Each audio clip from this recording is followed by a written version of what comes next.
시작하도록 할게. 오늘은 강제집행 개시 6-1 봐봐.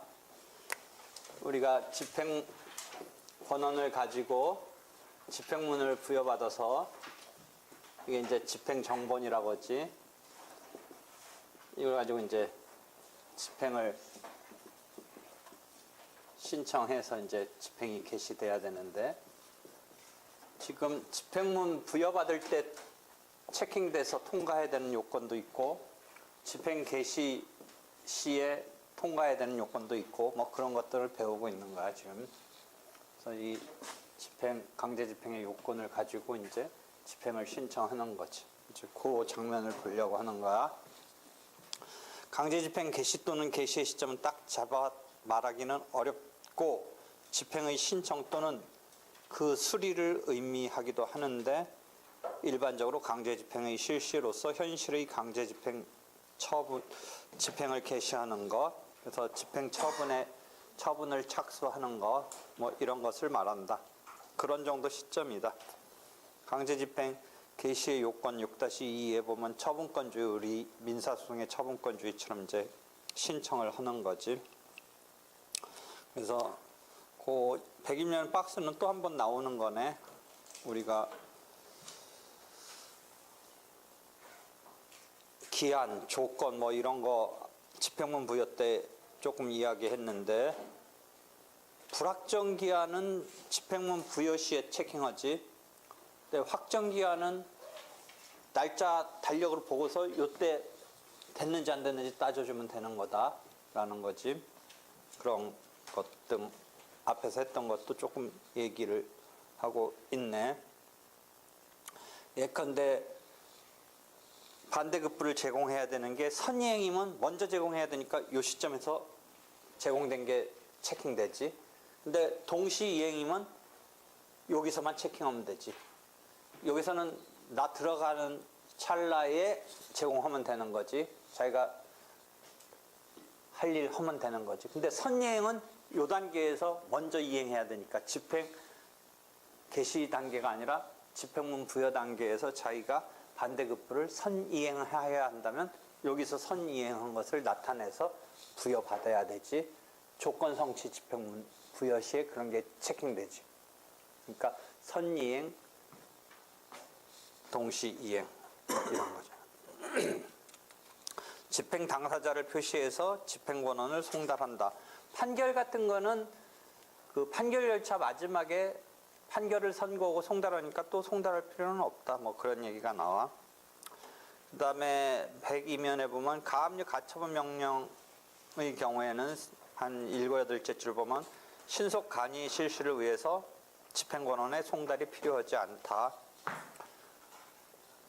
등등. 그 다음에 경우에 따라서 집행문도 송달해야 된다. 일반 단순 집행문은 송달할 필요가 없으나 6-5에 그 두째 줄 보면 조건성취 집행문이나 승계 집행문은 일반적인 단순 집행문이 아니라 뭔가 체킹을 하는 거니까 그 변동이 된 거지. 판결문이 송달된 다음에 뭔가가 반영돼서 변경된 게 이제 나타나는 거니까, 그 판결의 집행이 그 취지에 따라 채권자가 증명할 사실의 메인대 또는 판결에 표시된 채권자의 승계인을 의하여 하는 것이나 판결에 표시된 채무자의 승계인에 대해서 하는 것일 때, 즉 조건성취 집행문이나 승계 집행문은 다시 한번 여기서 이제 송달이 되어야 된다. 뭐 이런 거지. 그런 식으로 돼서 이제 6-6으로 가서 집행 개시 단계에서 체킹해야 되는 거를 다시 표로 그려놨네. 그 6-6은 집행문 부여에서의 얘기, 또 좀 아까 했던 얘기 등등하고 연결돼. 여러분이 기록형 쓰거나 실무 수업 때 이거 되게 중요해. 확정기한부 판결 같은 건 뭐야? 언제까지 1억 원을 지급하라. 보통은 피고는 원고에게 1억 원을 지급하라 라는 건데, 경우에 따라서 이런 판결이 있다는 거지. 앞으로 다가올 기한. 근데 이게 확정기한이니까 2015년 4월 1일이라는 것은 요 집행 개시할 때 4월 1일을 지난 날 달력을 보면 되지. 안 지났으면 집행 못 하는 거지. 그치? 4월 1일부터 받는 거니까 적어도 4월 1일 전에 3월 20 며칠 날 집행하겠다고 하면 안 받아주겠지. 그치? 그러니까 그런 얘기지. 그러니까 이런 확정기한은 집행문 부여 때는 아직 시간이 있는 거야. 집행 개시 시까지 시간이 있으니까 어디서 따져서 달력 보면 아느냐? 집행 개시할 때 달력 보고 4월 1일 됐구나 하면 되는 거지. 통과하는 거지. 그치? 그 얘기를 하고 있는 거야. 그래서 밑에 보면 확정기한의 도래는 달력으로 기한의 도래를 쉽게 알 수 있으므로 그 판단을 집행기관에게 맡겨서 강제집행 개시의 요건으로 한다. 집행문 부여 요건으로 하면 누가 판단해야 돼? 법원 사무관. 지금 차원이 틀리지. 여기까지는 누가 하는 거야? 그 판결해줬던 법원의 법원 사무관 등이 하는 거고, 여기는 이제 진짜 이제 집행 담당하는 기관이 하는 거지. 하여튼 제일 왼쪽 박스에 제일 밑에 보면 강제집행 개시의 요건. 그러니까 우리가 일반적인 판결은 피고는 원고에게 1억 원을 지급하라는데 이행기가 앞으로 올 때 장내 이행 판결이지. 그러니까 이게 변론 종결 시 이 판결 절차에서 우리가 소를 제기하고 변론을 열고 변론을 종결하고 판결을 선고하는데, 판결 선고 시에 변론 종결 요 시점까지 뭔가가 이행 안 됐으면 현재 이행의 청구로서 현재 이행해소가 되는데, 경우에 따라서 변제기가 요쯤에 있다. 변론 종결은 예컨대 2월 28일쯤 했는데 뭔가 때문에 변제기가 2달쯤 늘어났다. 그러면 4월 30일 날 변제기인데 이런 판결을 해줄 수 있다 없다 이런 이야기를 민사소법에서 한번 했던 거 잘 기억해봐. 미리 청구할 필요가 있으면 장내 이행 판결을 해줄 수 있다. 그렇지? 애초에 청구를 했는데 지금 기준으로 얘기하면 오늘 청구를 했는데 변제기가 5월 31일이면 지금 기준으로는 아직 변제기가 안 됐는데, 그때 장내냐 현재냐는 지금 소재기한 시점이 아니라 언제다? 그 사건의 변론 종결 시. 그럼 이 사건이 지나다가 5월 31일이 지나버리면 그건 현재 이행 청구를 한 거지. 그러니까 좀 특이한 건데 보통은 과거 거 갖고 해. 뭐 변제기가 작년 12월 31일이 지났는데 못 받고 있다. 이렇게 내는 경우인데, 지금 말하는 거는 지금 기준으로는 한두 달 뒤인데 소송하다 보면 그게 변론 종결 시점에서 본다면 현재 이행이 되는, 아주 뭔가 한 2달 정도 갭에서는 그런 게 나와. 보통은 작년도 변제가 지났는데 또는 지난달에 변제가 지났는데 하고서 내니까 소재기 시점부터도 지나간 거 갖고 내는 거가 보통은 일반적이지. 근데 한 2달 사이에 오늘 냈지만 변제가 한두 달 사이에 있는 거는 그 소송 진행하다 보면 변론 종결 시점 가서 보면 장래가 아니라 현재의 시점에서, 그러니까 그 사이에 소재기 시점과 변론 종결 사이에 별 변동이 없으면 안 갚았으면, 그러니까 채무자가 안 갚았으면 변론 종결 시 기준으로 안 갚은 게 되고, 현재 이행 청구에 대해서 원고 청구가 받아들여지면 갚아라라고 나오는 건데, 근데 이제 그 변론 종결 시점 기준으로 아직 이행기가 도래하지 않은 경우에, 아직 이행기가 도래하지 않았어. 그러면 고지것대로면 어떻게 해야 된다고 그랬어? 현재 이행 청구로 지금 청구만 되어 있는데 변제기의 이행기가 아직 안 왔으면 원고 청구가 기각되는 거지. 그제? 부적법 각하되는 게 아니야. 그런 경우는 기각되지. 근데 현재 이행 청구를 했는데 고지것대로 하면 기각시켜야 되는데, 변제기가 이 사람은 지난달이 변제기라고 해서 주장을 하고 있었지만 소송을 하다 보니까 그 돈 빌린 건 맞는데 중간에 한 2달 정도 변제기를 늘려준 것 같아.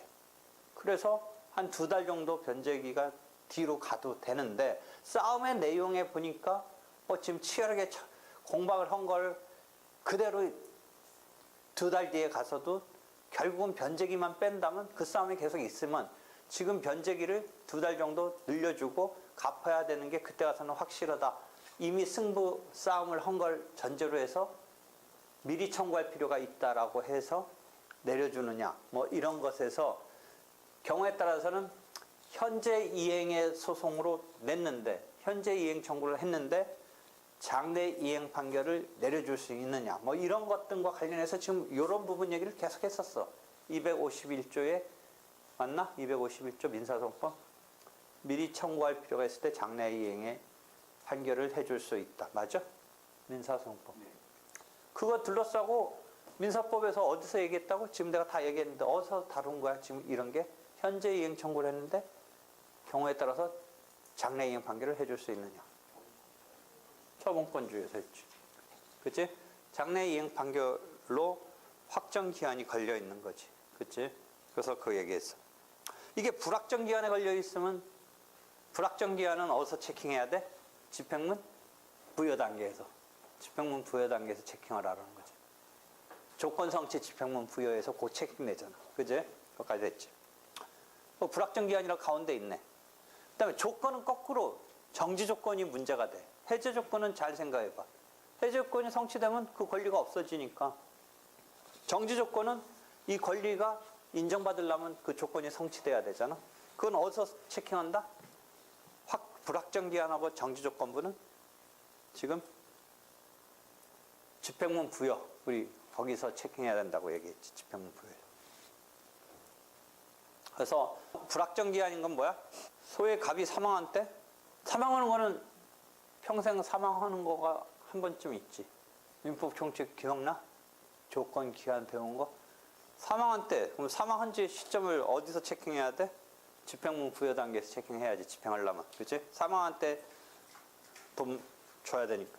두 번째 예문을 하나 보자. 갑부터 1억 원을 받으면 1억 원을 받으면 소의 갑으로부터 1억 원을 받으면 정지 조건. 그러면 그런 거는 집행문 부여 단계에서 체킹해야 된다. 통과해야 된다. 그런 거지.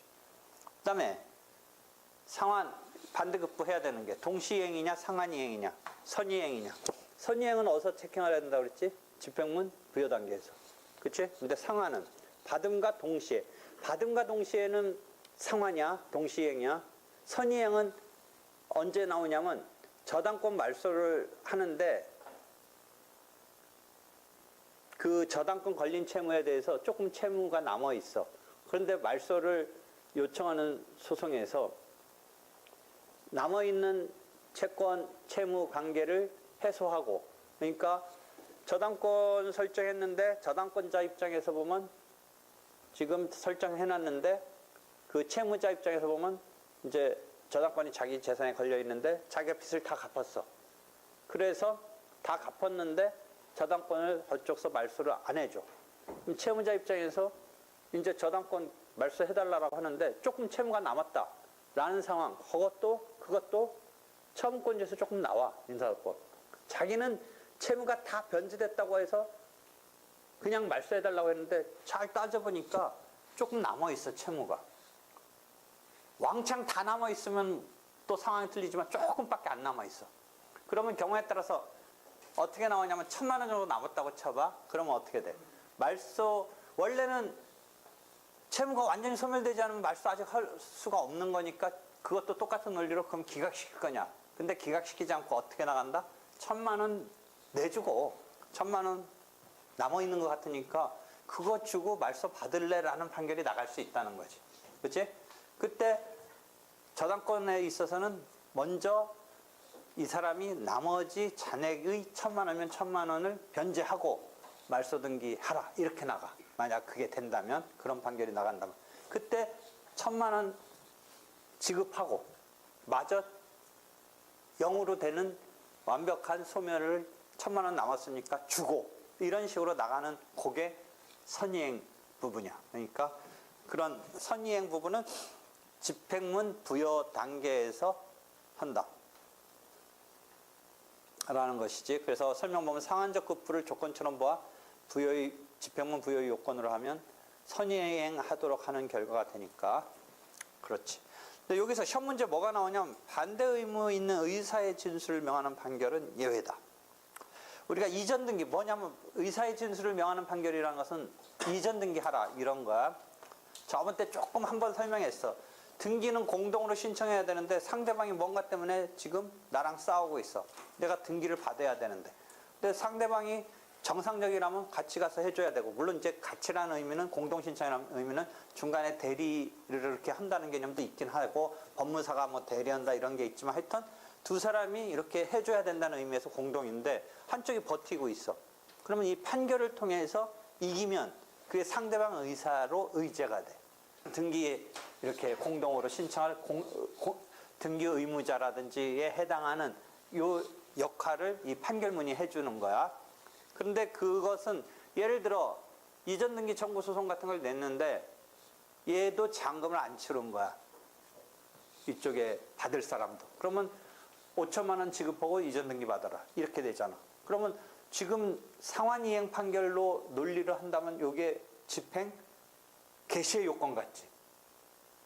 일반적인 것에서 좀 아까 말소 등기 같은 경우에 좀 아까는 선이행이고, 그 다음에 지금 매매 같은 경우에서는 이제 잔금 5천만 원 주고 물건 넘겨받으라. 이런 거는 이제 동시행인데, 부동산 등기에서도 동시행, 상환이행 이런 내용이 나와.